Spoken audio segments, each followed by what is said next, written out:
Este episódio é um oferecimento de Voz Express, a plataforma de telefonia operada por inteligência artificial.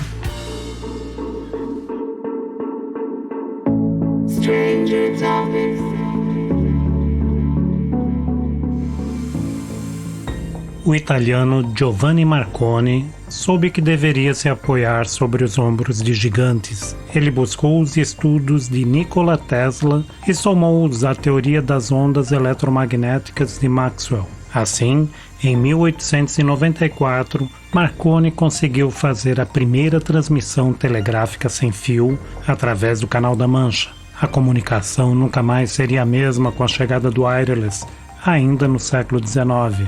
Você está ouvindo Stranger Topics, entrevistas com pessoas que trabalham com inovação, startups e sabem da importância da ciência no avanço da tecnologia. Hoje a conversa é com João Drummond. Sua vida profissional começa na área de desenvolvimento na Century, antes de criar suas primeiras startups, a Tag Plus e depois a Ozone, que ganharam escala atuando no Brasil, Chile e nos Estados Unidos. Também tem experiência em eventos, ao ser o pioneiro na organização do Startup Weekend em Belo Horizonte e fazer o primeiro Startup Week da América Latina, além de diversos outros eventos nas áreas de negócios e tecnologia. Seu grande empreendimento, a Crowley, começou no mundo dos dados em 2017 e se transformou em uma referência em aplicações para Big Data. Também criou a Plexi, uma plataforma para agilizar processos manuais de consulta em servidores públicos. João, como você se apresenta?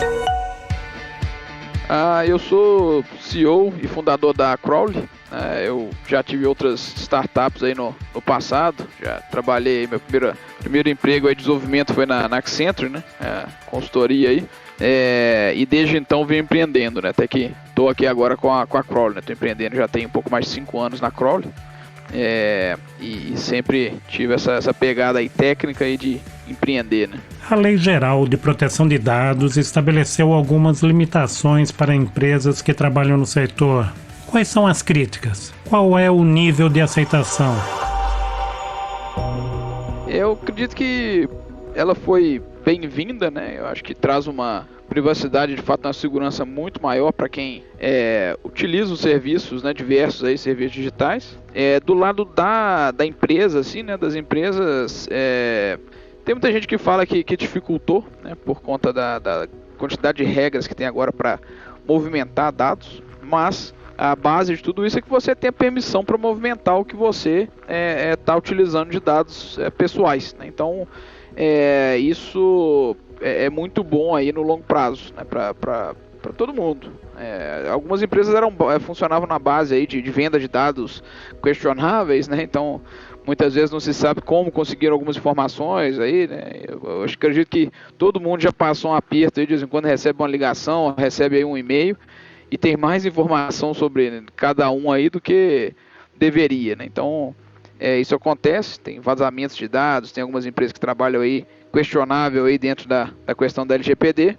Então acho que traz uma segurança maior e mantém as empresas dentro da linha aí do que é aceitável e honesto, né, de ser feito.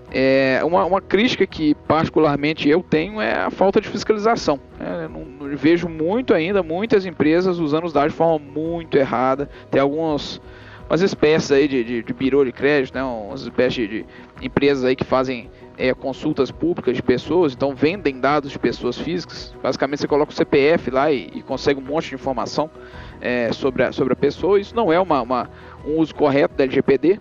Muitas dessas empresas fazem isso e ainda assim dizem que são corretas e dentro da LGPD, mas isso não é verdade. Então uma crítica que eu tenho aí a tudo isso é a falta de fiscalização sobre os dados que estão de fato sendo utilizados e como eles estão sendo utilizados. Então é uma lei que entrou pesada, né? Ela veio aí da GDPR da Europa, mas lá a fiscalização me parece um pouco mais pesada. As empresas realmente elas têm que se adequar. Aqui ainda, ao meu ver, né, por mais aí que isso exista, ainda está um pouco opcional, né? Ainda não tem muito a parte de fiscalização ainda não está muito ativa. Então, as empresas sérias veem a lei com bons olhos e as empresas não tão sérias estão se aproveitando da falta de fiscalização. É mais ou menos por aí, né? Então a gente vê que algumas grandes empresas, corporações, por exemplo, já têm setores, né? Já tinham até setores de compliance, né? de segurança de dados. Então essas empresas elas acabam se mantendo e até ampliando um pouco a atuação delas ali dentro desse setor de compliance, né? Incluíram a parte de LGPD.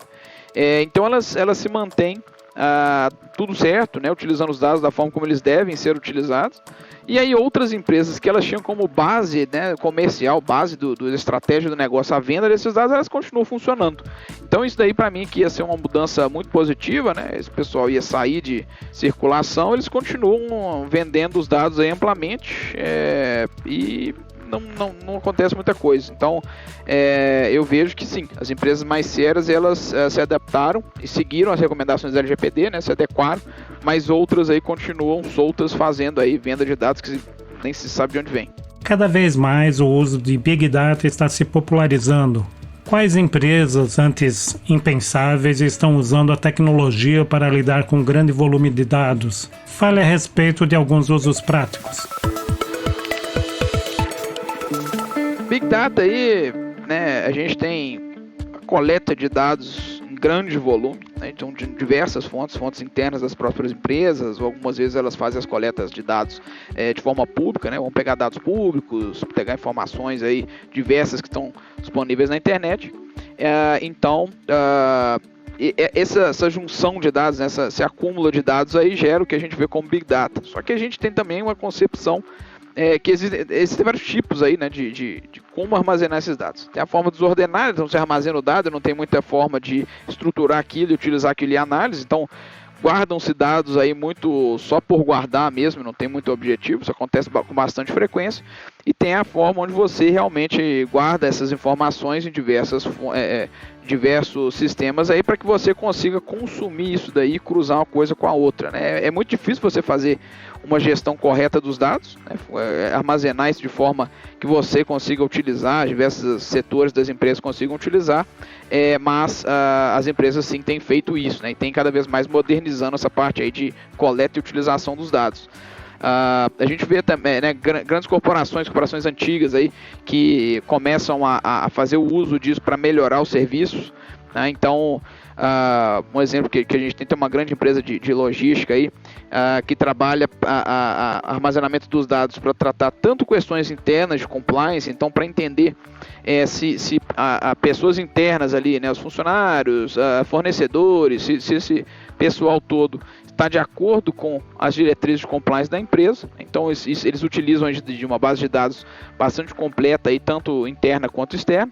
E eles utilizam também algumas fontes aí para melhorar o serviço de logística deles, né? Então eles armazenam várias informações aí de mercado e deles próprios para conseguir fazer uma análise melhor e melhorar esse tratamento de logística. Também existe trazendo alguns exemplos, né? Existe também uma companhia energética que faz o uso de Big Data para adiantar a compra de produtos finais. Então, por exemplo, um trabalho de geração de dados para informação de matéria-prima, né? Então há uma coleta de dados públicos para saber o preço de determinada matéria-prima, como por exemplo um cobre, alumínio, o ferro. Então vamos ver se a matéria-prima está subindo o preço, a gente através de diversos indicadores.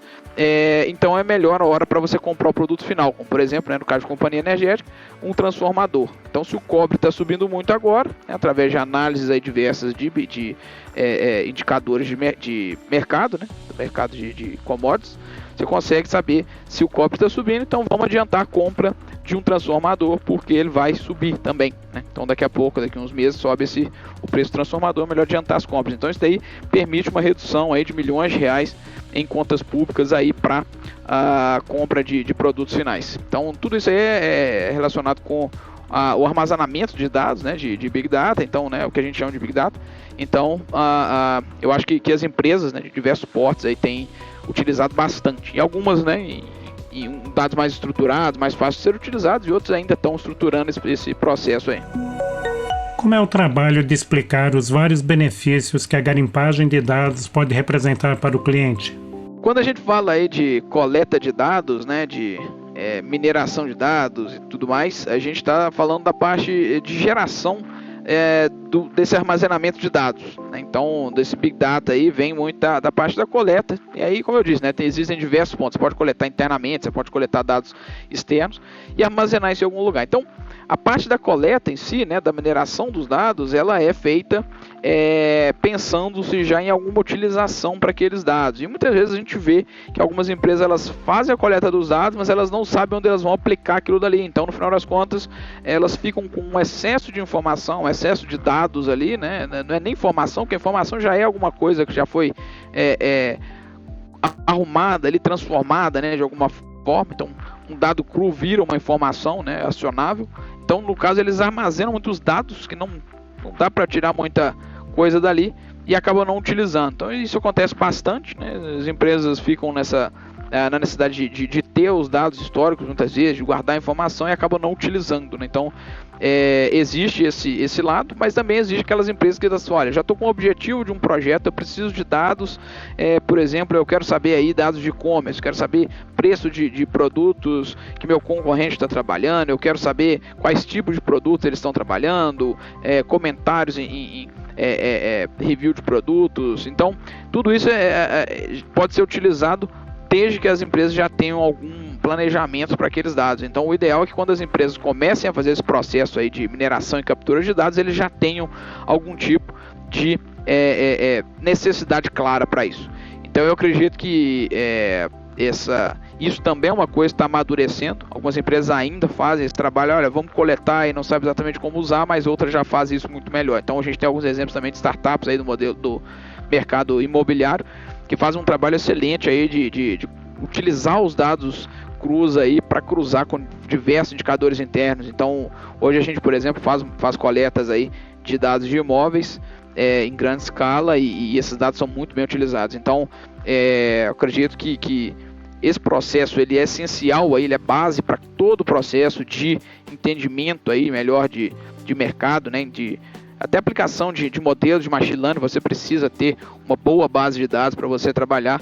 Então, eu acredito que esse processo aí, né, com o tempo, essa parte aí de coleta de dados, ela venha cada vez mais sendo aprimorada, né? Basicamente o que a gente faz aqui é a geração dos dados, é a mineração e coleta dos dados. Nossa base é essa. Então, isso ajuda muito esse pessoal a trabalhar modelos e ter melhores indicadores internos. As aplicações em Big Data refinaram o mercado de mineração de dados. Com casos de sucesso comprovado, poderá haver uma corrida do ouro? Em quais servidores podem estar escondida uma serra pelada? Corrida do ouro, ela se iniciou aí e acabou perdendo um pouco o controle no início, né? E a gente fez a mesma coisa com os dados, né? Como eu disse, muitas empresas elas armazenam os dados, mas sem ter muito norte de para que usar. Vai armazenando, vai coletando e fica ali parado. E aí naquele pensamento de quanto mais melhor, né? Porque se amanhã eu quiser utilizar, eu já tenho. Mas muitas vezes esses dados são perdidos, né? Então, dados, por exemplo, que são muito relevantes hoje, é o que a gente tem aqui no Plex, né, o nosso produto aí de coleta de dados públicos, que vai muito também ligado aí com a questão do LGPD, que é para a gente fazer a análise de processo de Know Your Customer, processo de compliance. Então, esses dados são dados públicos, né, dados de pessoas físicas que a gente consegue, desde que aquela finalidade da consulta seja utilizada, né, para o mesmo fim ali, a gente mantém o mesmo fim, a gente pode fazer a coleta. Então é o que a gente faz aqui, nossos clientes nos passam alguns dados de pessoas físicas e jurídicas, veículos e tudo mais, e a gente vai nos sites públicos coletar informação, certidões, indicadores, por exemplo, de veículos de multa, né? Então a gente consegue fazer tudo isso aqui com a nossa plataforma Plex para consultas. Então eu acredito que todos os dados hoje são muito ricos, não só esses dados de pessoas físicas, jurídicas, veículos e tudo mais, né, imóveis, mas